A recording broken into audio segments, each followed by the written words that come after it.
मंगल बुध शुक्र कोन ग्रह राहु अष्टमे बृहस्पति जन्मे केतु ततपुरुषे महादेव धीमहि तन्नो तमुने तारिख चंद्रादि भागरे ये परीक्षार उन्नति कर्मार्थे यथाय ओम श्री चंद्राय ग्रह नाम चंद्राय नाम पाठयतु।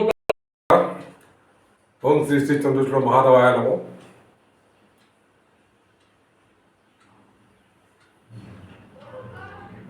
चिल्दा श्री श्री चंद्रेश्वर महादेव मंदिर किसी व्यक्ति आम एठार सम्यक जातक विचार करा जाउछि। जातक विचार पर कौन शुल्क लगे ना कि मंदिर में पूजा अर्चना करने आपको कौन देव देवा पड़ो ना। जो मैंने मंदिर किसी परामर्श नाक चाहूे सम्यक से परामर्श दि जापर।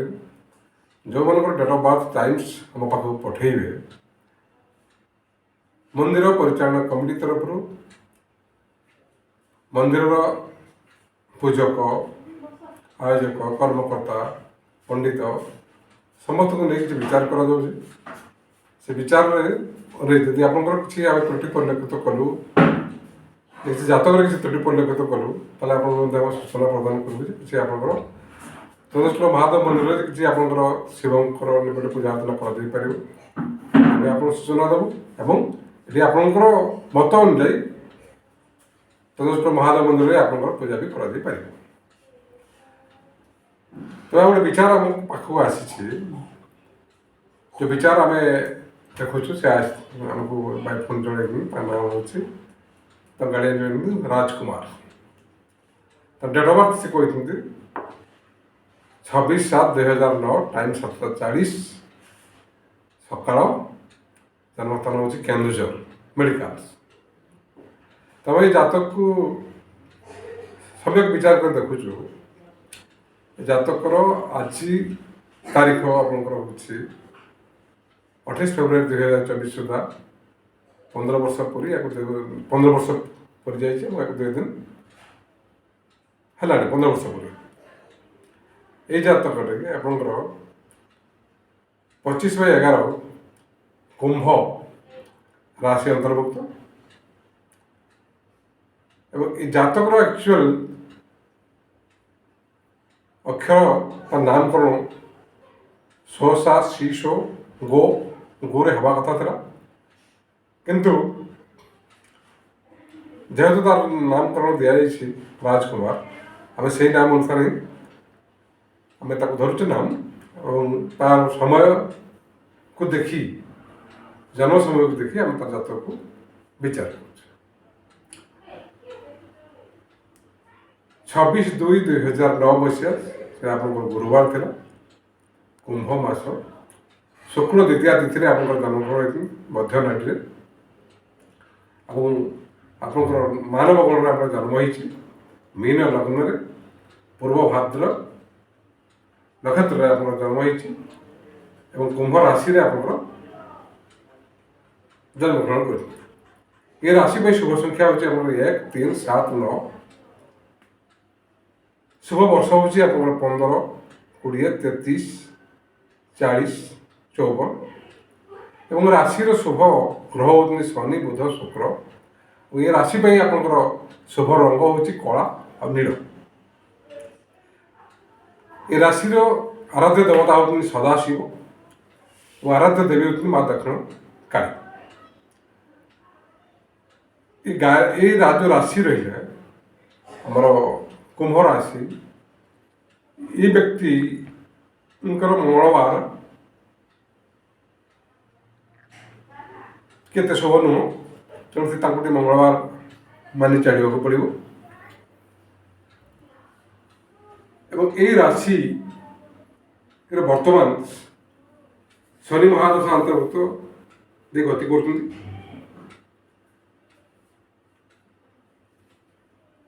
28/5/2018 मसीह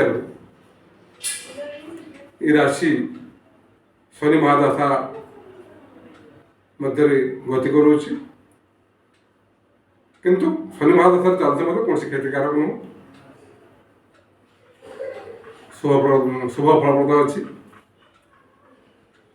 ये व्यक्ति प्रतिभा संपन्न व्यक्ति है, राज सम्मान प्राप्ति है, क्षमताशाली है, बहुत जननायक है और विद्या लाभ भी करेंगे। ये व्यक्ति राष्ट्राधिपति होती शनि।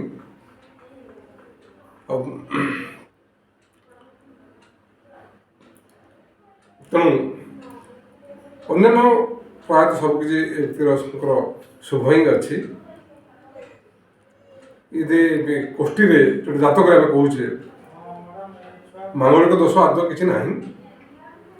तेणु मझे मझे तो जो शनि महादशा गति कर विव्रत भी लगुच गार्डियंस मान को किसी लगुच पिला पाठर मनोजोग दौना किंतु पिला विभिन्न शास्त्र निपुण हम पाठ हम विद्या हम। तेणु विशेष किसी प्रतिकार आवश्यकता ना। जदि भी किसी साधारण दोष अच्छी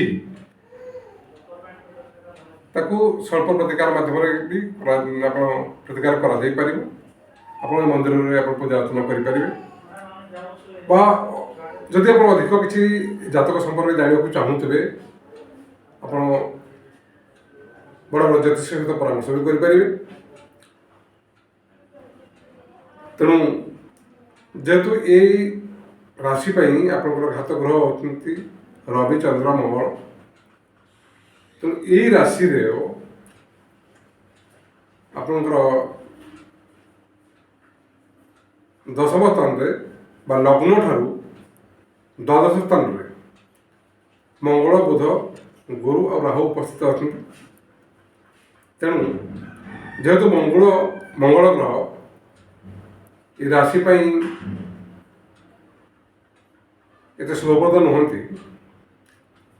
तेणु सामयिक प्रतिकार आवश्यक अच्छी। बर्तमान परिप्रेक्षी में विशेष कौन प्रतिकार आवश्यकता ना।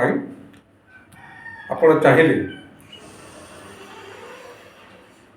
आमर मंदिर सहित आप परामर्श करेंगे और परवर्ती पर्यायर आपंकर पूजा अर्चना करेंगे। ठीक है, धन्यवाद। आपंकर समस्त कार्यक्रम शुभ हो एवं विद्या प्रति लाभ कर। श्रोता बंधु, यही तो राशि विचार आप शुणिले। जदि आप किसी विचार करने को थाए मंदिर सहित परामर्श करने को थाए निश्चित भाव आप चंद्रचूड़ महादेव मंदिर चिल्ला कमेटी सहित परामर्श करेंगे। मोबाइल नंबर 9853417740 9853417740 इधर आपको कंटाक्ट करेंगे। और आप डेट ऑफ बर्थ टाइम्स एवं जन्मस्थान यदि आप पठेबे तो निश्चित भाव मंदिर तरफ आपंकर जातक विचार कर सहित परामर्श कर। धन्यवाद, नमस्कार।